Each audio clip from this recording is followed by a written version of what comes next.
We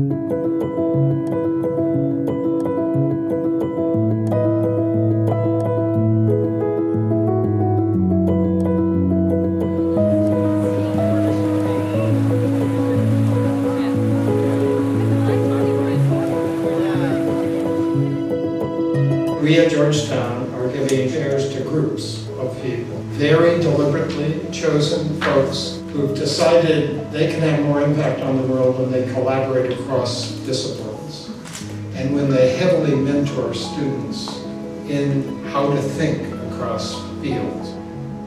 We also have a deliberately wide range of faculty, staff, and undergraduate students who can bring a variety of perspectives to this.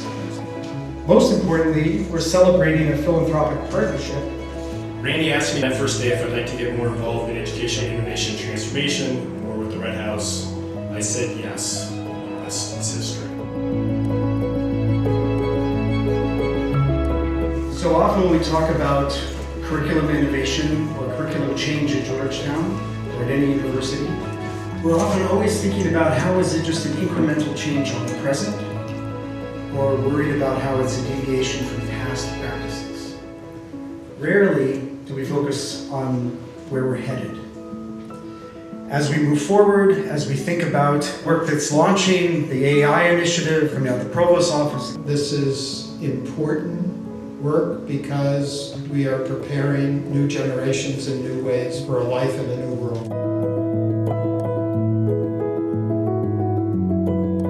This moment also coincides with the public launching of the capital campaign for the campus, which has as its broad umbrella message called to be. So when we turn to our tables in just a few minutes, what might it look like to think about how such a fund could be available? The subtext of the conversation we're hoping to have will start today. It's in 5, 10, 15 years, what will we have wished we started doing now?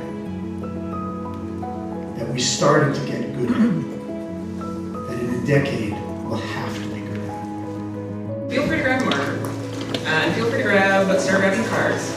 What we're going to ask you to do first is, we're going to imagine 2035. What comes to your mind when you think about 2035? So we're going to pivot a little bit to that second question. We're going to ask you about what do we need to rethink? What needs to change?